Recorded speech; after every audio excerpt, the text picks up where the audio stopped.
US companies are laying off huge numbers of people again. But did you know that layoffs are not only terrible for employees, they also make the company less likely to recover from a downturn? In this video, we're going to look at the science around mass layoffs. We're going to try to break the US corporate addiction to them, and we're going to show that there are almost always better alternatives for a company in trouble. American CEOs have a long-standing and deep love affair with layoffs. Right now, the tech sector is at it again with massive layoffs at Meta, Amazon, and of course Twitter, where Elon Musk has so far managed to lay off 50% of the staff and scare off many, many more. But this over-reliance on layoffs in America is not limited to tech. US businesses in every industry seem like they're always just one disappointing earnings report away from the next round of layoffs. It's become kind of a knee-jerk reaction. Whenever they're faced with the slightest setback, this is what they do. The market is down? Layoffs. The company's losing money? Layoffs. The stock price is dipping? You guessed it, layoffs. Profits are down? Straight to the layoffs. Profits are up, but not as much as expected. Believe it or not, layoffs. Some companies have gotten to the point where they downsize regularly, maybe every 2 or 3 years. And the worst part for me is how everyone just accepts it. I don't think I've ever seen a single stock analyst or financial journalist push back against the CEO that announced layoffs. What I have actually seen time and again is analysts pushing for more or deeper layoffs. Doesn't that strike you as weird? Has every single layoff in business history really been justified and necessary and led to better business performance? The answer turns out to be very much no. So I think it is much more likely that this blind belief in layoffs is a sure sign that they have just gone unchallenged for far too long. I think the way people have reacted to Musk's insane layoffs at Twitter is especially revealing. After he took over there, I made some videos about how poorly he's handled, well, everything, but especially the layoffs. This attracted a ton of comments from Musk fans who are always eager to jump in to defend him. Their most common retort is, "How dare you? He's rich," and I think we can all see how dumb that is. But the most revealing argument I've seen from the Muscovites is, don't worry, everything that's happened at Twitter is perfectly normal.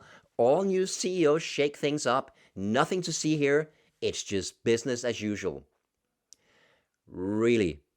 They want to tell us that cutting 75% of staff and the subsequent dumpster fire we've seen is perfectly normal and typical of how new CEOs should operate? Wow. I think this shows just how deep America's love affair with layoffs is. Not only do observers and analysts praise CEOs who cut staff for being tough and decisive, even employees often accept the necessity for layoffs through some weird combination of gaslighting and corporate Stockholm syndrome. We cannot allow everything Musk has done at Twitter to become normal, and we shouldn't accept layoffs as a standard management tool. So my goal with this video is to push back against this normalization of layoffs in America and around the world, because research clearly shows that layoffs are bad, not just for employees, but also for the companies themselves. Let's look at why. And remember to like, comment, and subscribe if you agree that layoffs are bad and want to follow more of my science-based takes on workplaces. Layoffs are bad for employees. This is just deeply unfair, because while layoffs are never the employee's fault, it's always due to bad decisions by top leadership. It's employees who are hurt the most by them. And that goes both for those who have to leave the company and maybe surprisingly for the survivors. Those who are laid off obviously take a financial hit. People rely on their jobs, especially in the US, where 63% live paycheck to paycheck. That is just shocking to me. And just to make it worse, losing your job in the US can mean losing access to healthcare for you and your family. No other country in the world has this awful system, and it makes losing your job so much worse. Studies clearly show that being unemployed is bad for your health and can cause a long list of mental and physical problems like anxiety, depression, insomnia, headaches, heart disease, and diabetes. So just when Americans lose their job and are more likely to get sick, they often also lose access to healthcare. Stanford Business School professor Jeffrey Pfeffer doesn't mince words. He says layoffs are literally killing people. Finally, America has lousy unemployment benefits. It varies by state because, of course, it does. But the average amount is $378 a week for up to half a year. Try paying your mortgage and feeding your kids on that amount of money. Just for comparison, in Denmark, unemployment benefits pay workers up to 90% of their original salary for up to 2 years. And of course, your healthcare is not tied to employment, so you don't risk losing that. But crucially, studies also show that layoffs are bad for the survivors who get to keep their jobs. They may experience survivor's guilt, leading to stress and anxiety. In almost every case, survivors also face an increased workload. The company may reduce staff by 10%, but they hardly ever reduce workloads to match it. They just expect the remaining coworkers to do more work. I'm also going to need you to go ahead and come in on Sunday, too, okay? We lost some people this week, and we need to sort of play catch-up. Thanks. And of course, the survivors experience more uncertainty. It is easy to wonder if there are more layoffs coming. There might well be, and if it'll be your turn next. This can lead to infighting among employees who start fighting against each other to avoid being kicked out next. It is not all doom and gloom, though. According to the research, being laid off actually has one positive effect on people. It makes them more likely to quit in the future. A group of researchers from the Wisconsin School of Business found that individuals are 65% more likely to quit the job that immediately follows a layoff, and 56% more likely to quit any job following their first layoff. Layoffs influence voluntary turnover primarily by weakening the psychological ties that layoff victims form with post-layoff employers. In other words, laid-off employees realize that companies are not loyal to them and will lay them off whenever advantageous, so why should they be loyal to a company? That is just awesome. In another video, I argue that people are much too reluctant to quit jobs they don't like. This is especially true in the US, where there is a very strong culture of winners never quit and quitters never win. Alrighty, so layoffs are bad for people. We all knew that, fair enough. But the CEO is not running a charity here. This is a business, and sometimes you need to cut costs by laying off staff, right? Wrong. Jeffrey Pfeffer puts it like this: even if downsizing is an accepted weapon in the modern management arsenal, it is often a big mistake. There is a growing body of academic research suggesting that firms incur big costs when they cut workers. The economist Wayne Cascio has done a lot of research to find out what those costs are. Let's look at some of them. First and most obviously, there's severance payments. You may lay off staff now, but you'll still be paying them for a while even though they're not working for you anymore. After a layoff, there is increased employee turnover among survivors, especially the most valuable employees who find it easy to get a new and better job. There's the cost of hiring new employees and training them when business improves, and it's harder to attract new talent because who wants to work for a company that's laying people off? Layoffs also lead to low morale and risk-averse survivors. No one wants to take a chance on a company where every job seems at risk. This, in turn, leads to reduced productivity because research clearly shows that people can't do good work if they feel like crap. When you lose a large number of employees, you also lose all the skills and experience they've built up, leading to a loss of institutional memory and knowledge. And finally, there's obviously diminished trust in management, which again is going to hurt company results going forward. Cascio sums it up like this: we found no significant consistent evidence that employment downsizing led to improved financial performance.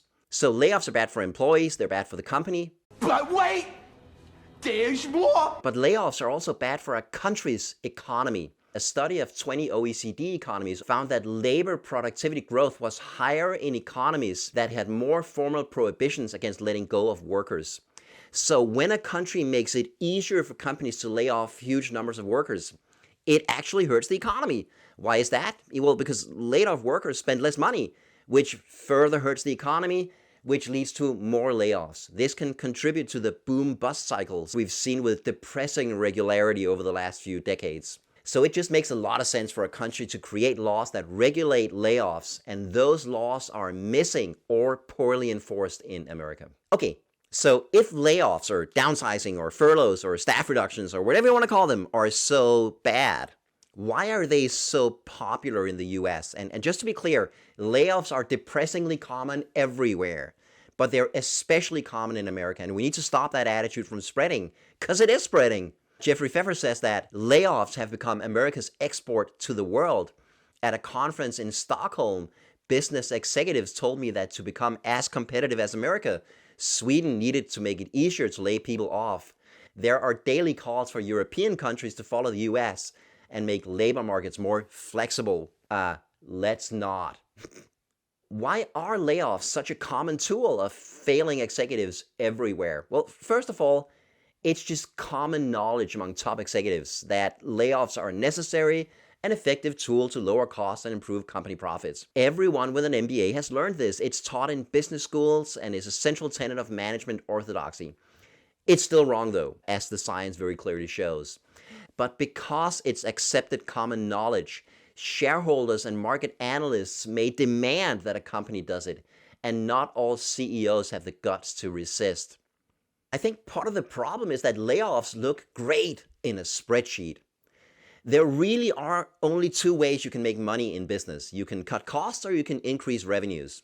And which seems more predictable? Future costs or future revenues? You don't know for sure if you can attract new clients, but you can definitely lay off a bunch of staff at the drop of a hat. When you put that in a spreadsheet, it makes it super easy to multiply the number of people you lay off by the average salary and think that's what you're going to save.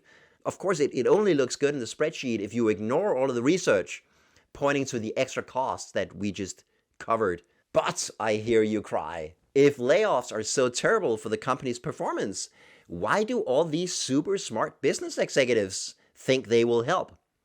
Well, it turns out that CEOs are very resistant to any and all research they don't agree with. The Nobel Prize-winning psychologist Daniel Kahneman found that when he worked with top executives of big companies, it didn't matter how much research he showed them to prove that they were wrong. They blindly went on believing what they'd always believed. We all find it hard to challenge our own beliefs, but CEOs may find it extra hard because of the privilege, success, and authority they've enjoyed for years. And this may go double for CEOs whose companies are facing a crisis, because we know that tough times make people more likely to fall back on ingrained behaviors and less likely to come up with new patterns of thought. Another reason why layoffs are so popular is that no CEO ever got fired for doing a layoff. It is the safest decision they can possibly make. There are two ways it can go. If the company recovers, usually in spite of the layoffs and not because of them, then the CEO looks like a hero. And if results continue to sag, then the CEO can point to that and use it as justification for their decision. See, times were super tough, I had no choice. And it's also a nifty excuse for, you guessed it, the next round of layoffs. Layoffs are also a way for the CEO to look tough and decisive. It shows investors and the market that they are not afraid to make painful choices. Painful for the employees, of course. The CEO is going to be just fine. Even if the CEO is eventually fired for poor performance, they often leave with a massive golden parachute. Also, and this is depressing, many CEOs have stock options or stock price incentives. And if they have been taught in business school that layoffs will boost the stock price, then they are now directly incentivized to do layoffs. That can't possibly be good. And the final reason why layoffs are so common is that some CEOs experience no negative emotions at the prospect of thousands of their employees losing their jobs. I honestly think that some CEOs get off on it. If they do, they usually manage to hide it behind platitudes like, this painful decision was necessary to secure the company's future, or whatever. But Elon Musk, for one, has just been ecstatic about all of the woke Twitter employees he got to lay off. And before you accuse me of being too tough on CEOs, remember that it is a position that often attracts some really bad people. Simon Kroom, who's a professor at the University of San Diego's business school, says that psychopathy is up to 12 times more common among senior management than among the general population. Of course, there are clear downsides to psychopathic traits in leaders. The defining traits of psychopathy include egocentricity, predatoriness, recklessness, a lack of empathy, and a propensity for manipulation and exploitation. It is not hard to imagine that that kind of a CEO would experience no negative emotions at the prospect of thousands of their employees losing their jobs, or it might even stroke their ego because it lets them flex tremendous power over other people. Again, this is just my tinfoil hatty guess. Take it with a grain of salt. Except in the case of Elon Musk, he definitely enjoys laying people off way too much. So those are some factors that make layoffs common all over the world. But why are they especially loved by US businesses? First of all, America has the perfect conditions for it, namely a masculine and individualistic culture. The Dutch social psychologist Gert Hofstede has quantified the culture in pretty much every country in the world. He found that the US has a high score on masculinity combined with the world's highest score in individualism. Here's what this means. High masculinity indicates that the society is driven by competition, achievement, and success, with success being defined as the winner. In a feminine culture, the dominant values are caring for others and quality of life. In individualist societies, people are only supposed to look after themselves and their direct family. In collectivist societies, people belong to in-groups that take care of them. It is easy to see how the combination of a relentless drive to win combined with low regard for the collective and the well-being of others creates a business environment where layoffs are just business as usual and can be executed with very little concern for how they affect others. In more feminine or collectivist societies, layoffs would be a last resort, and companies would take measures to reduce the negative impact on employees. Second, the US has incredibly poor worker protections. Laying people off in America is faster, easier, and cheaper than almost any other first world country. For instance, have you ever seen clips of laid off American employees dejectedly streaming out of an office, carrying a cardboard box with all their stuff? Believe it or not, that incredibly familiar scene would be completely unheard of in other countries where workers are much better protected. When Americans get laid off, employers often give them just hours to pack their belongings and leave, whereas European employees are given a much more dignified exit because employment law and the local culture dictates it. Again, just for comparison, let's look at how this works in Denmark. Here, if you've been with a company for more than half a year, you get at least 3 months severance pay and up to 6 months if you've been there longer. By the way, these are minimum entitlements defined by law, and no company is allowed to offer less than this. In the US, there is no requirement in the labor law for severance pay. Severance pay is a matter of agreement between an employer and an employee, so a company is free to offer employees as little as it thinks it can get away with. In Denmark, a company that lays off more than 10% of staff must enter into negotiations with staff and unions in order to minimize the layoffs and mitigate the consequences for staff. They must also inform employees of the scope of the layoffs and the selection criteria for who will lose their jobs. Wouldn't that be a nifty law to have in the US right now? And finally, union membership is much too rare in America. Unions go a long way fighting for better conditions for workers, also in the case of layoffs. Those are just some of the reasons why layoffs are common everywhere, and especially in the US. But you might argue, while we know layoffs are bad, they're just unavoidable. And CEOs will definitely always try to sell us on the idea that there's just no way their company is going to make it through tough times if they can't lay off staff. Jeffrey Pfeffer acknowledges that sometimes layoffs are unavoidable. There are circumstances in which layoffs are necessary for a firm to survive. If your industry is disappearing or permanently shrinking, layoffs may be necessary to adjust to the new market size. But, he says, that is not the reason behind most layoffs. The majority of layoffs aren't the result of a broken business model. These staff reductions were a response to a temporary drop in demand. Many of these firms expect to start growing and hiring again later. They're cutting jobs to minimize hits to profits, not to ensure their survival. So in the vast majority of cases, the layoffs aren't meant to save the company. They're meant to save the bottom line from a temporary dip. and possibly to save the CEO from a temporary dip in his performance-related bonus. But when a company faces that kind of a temporary dip, are layoffs a good idea? After the 9/11 attacks, people in the US stopped flying from one day to the next. This was obviously a huge problem for all the airlines, most of whom went, you guessed it, straight to the layoffs. The United and Continental laid off 15 to 20% of their staff.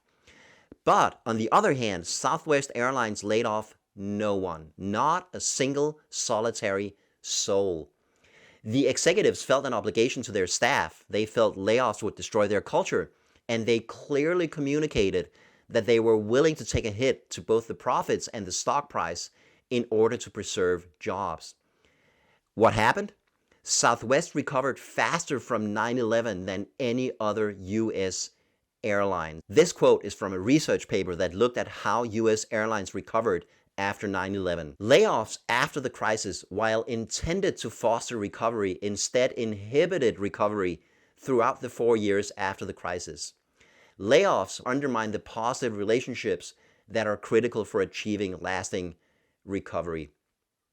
And if you look at this graph of stock price recovery of the airlines after 9/11, you'll notice that the two airlines that did the best were Southwest and Alaska, the exact two airlines that did not lay anyone off after the attack. Oh, and by the way, Southwest Airlines still has never laid off a single employee in the company's history. So tell me again, how layoffs are an essential tool of corporate leadership. Even if the company's very existence is threatened, there are absolutely alternatives to layoffs. Here's my favorite example. I want you to imagine that you're the CEO of a Silicon Valley tech company with nearly 3,000 employees back in the heady .com days. Business has been great and growing fast for years when suddenly the entire market just takes a nosedive. Your company's revenues for the last quarter of 2000 were $450 million. 9 months later, your quarterly revenues are down to just half that, $225 million. What do you do? This is the situation that Wim Rowlands faced as CEO of Xilinx. And while nearly every other tech company in Silicon Valley wasted little time in laying off a large percentage of their staff to cut costs, Wim felt there had to be a better way. If all other firms are laying staff off and you don't, of course you stick out like a sore thumb, he said. I ignored advice to cut jobs because research proves that firms that don't do layoffs perform better. Can I get a hallelujah for a business leader who actually listens to the goddamn science? I actually interviewed Wim for one of my books and got the full story, and I really think this should serve as a model for every single company facing tough times, because not only did they avoid layoffs completely, the company actually came out of the crisis stronger and better. Here's how they did it. Their main approach was to cut salaries, not jobs. Wim felt strongly that if they laid off people now, they just need to rehire them a year and a half later when business improved. He wanted to keep people on even during the crisis, so they designed a pay cut that was progressive and voluntary. Progressive meant that your pay cut depended on your salary. The higher your salary, the higher the pay cut. The lowest paid employees in production saw no reduction in pay. Senior engineers and middle managers had their pay reduced by 9%, directors by 12%, and VPs by 15%. Wim himself took the biggest pay cut at 20%. They could, of course, have given everyone a 10% pay cut, but when you're a production level employee trying to live in Silicon Valley, a 5 or 10% pay cut could really damage your quality of life. When you're a VP, 15% is entirely survivable. That's why they made it progressive. And most importantly, the pay cut was voluntary. And amazingly, every one of the 2,800 employees chose to take the pay cut in order to save their coworkers' jobs, except one. And no, that person was not singled out for reprisals of any kind. Voluntary means voluntary. Later in the process, when the pay cuts turned out not to be enough to keep the company alive, they introduced more measures like closing the company for one day every other week and the option to take a paid leave of absence to take an education or training. The other crucial thing they did was that they involved their employees in all new initiatives by consulting focus groups of employees. They'd get 20 people together, tell them about what they were planning to do, and then get their honest feedback and input. At first, the employees at Xilinx were understandably skeptical and saw it as a cheap trick. Yeah. You say you're not doing layoffs, but it's just a matter of time, was a common attitude. But as time went on and many other companies in the area had mass layoffs and they could see friends losing their jobs and having to sell their houses while there were no layoffs at Xilinx, that's when they started to come around. Interestingly, during that time, Xilinx entered the Fortune magazine 100 best places to work and came in the top 10 in the middle of the company's worst crisis ever. Make no mistake about it, Wim faced a lot of resistance to his approach. He had heated discussions with some board members who wanted to know why he didn't just lay off 15% of the employees when everyone else in the industry was doing it. Financial analysts also demanded layoffs because of course they did. But Wim saw this as a chance to prove that there is a better way to handle a crisis than the tried and stale one. He wanted to show the world that things can be done differently. Time proved Wim right. Xilinx got through the crisis without laying off one single solitary employee, and the results were entirely positive for both people and the company. Xilinx remained profitable for every quarter of that recession except one. They kept customer satisfaction high because they kept the same people in sales, so customers saw the same people they were used to talking to. Xilinx went from 35 to 50% market share during the crisis and were able to keep that after the industry recovered. They had time and people to keep developing new products, which is essential in a high-tech industry. And 3 quarters later, as the market started to improve, they did not have to spend a ton of money hiring and training new people. Avoiding layoffs showed employees that they were truly valued, not just on paper and in good times, but also in a downturn. This in turn protected the company from a drop in morale, productivity, and innovation. So tell me again how layoffs are unavoidable when a company like Xilinx can avoid them after having lost half their revenue. So what do we do about this? First of all, companies can stop doing layoffs except when absolutely unavoidable. If a company that has lost half its revenues can make it through without laying off staff, the vast majority of companies could do it too. Companies could also save up some reserve cash. It's funny how employees are supposed to save money for tough times, but companies can pay out all their profits to investors so that the slightest drop in the market creates trouble. What if companies saved up for 12 months of tough times? And finally, companies should work with employees to find a better alternative instead of just springing layoffs on them as a done deal. Employees can also do some things, though we of course can't directly affect the decision making around layoffs. First, don't take a job with a company that has recently laid off staff. They're just likely to do it again. Look back at the last 10 years and see how many layoffs they've been through and crucially, why. If you are a layoff survivor and currently working for a company that just did layoffs, start looking for a better job now. Plan your exit. Get out of there before the next round of layoffs. It is likely. Also, join a union. You will be in a much better position, both in the case of layoffs, but also day to day. And finally, vote for parties or politicians who will actually protect workers from layoffs. For instance, by passing things like early warnings, mandatory negotiations, protection of vulnerable workers, and mandatory outplacement and retraining. Here's what you should not do as an employee. You cannot avoid being laid off by being a hard worker. Thousands of people work hard and put in long hours and are still laid off because most layoffs are chaotic, capricious, and unfair, and your hard work won't count for a damn thing. You know what? Call me naive, but I think companies should care about their employees' well-being. And if they do, they should do everything they can to avoid layoffs because they hurt people so deeply. But even if you don't agree with that premise, even if you think that a CEO's only obligation is to the bottom line, layoffs are still a bad idea because they hurt the bottom line, as research clearly shows. If we can break this corporate addiction to layoffs, it will help the corporations itself, it will stabilize and improve national economies, and It will help hundreds of thousands of people every year who would otherwise lose their jobs through no fault of their own. Wim Rollins told me that about 2 years after the crisis, when Xilinx was back on track, he was just getting into the office one morning when he was approached by a female employee who was arriving at the office at the same time. She told him that her husband was just laid off from his Silicon Valley tech job, and so last night they'd had a family meeting with their kids and had to tell them that, dad has just been laid off and we have to do some savings and we have to be very careful about how we spend money to make sure that we can get through this tough time until he finds a job again. And then one of the children asked, "But Mom, what if you get laid off?" And she was so relieved to be able to say that she worked at Xilinx and Xilinx doesn't lay off people. Wim told me that this was his proudest moment in the whole process. Imagine if that was normal. Stay happy.